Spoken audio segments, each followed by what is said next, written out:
من أفطر فيه صائما كان مغفرة والذنوب عتق من النار برحمة الله.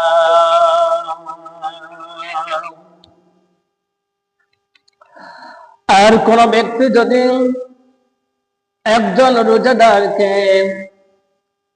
ইফতারি করায়, তাকে ইফতারি করানো রাসূলুল্লাহ সাল্লাল্লাহু আলাইহি ওয়াসাল্লাম বলেছেন যে তার ভুল ত্রুটিগুলো আল্লাহ পাক কি করে দিবেন, মাফ করে দিবেন, তাকে ক্ষমা করে দিবেন, আর তাকে জাহান্নাম থেকে, জাহান্নামের আগুন অনেক দূরে তার থেকে দূরে রাখা হবে।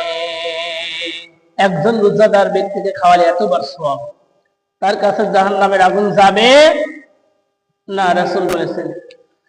আর রাসূলুল্লাহ সাল্লাল্লাহু আলাইহি ওয়াসাল্লাম বলেছেন যে বিরহমাতিল্লাহ, আল্লাহর পক্ষ থেকে ওই ব্যক্তির উপর রহমত দিয়ে ভরপুর করে দেবে।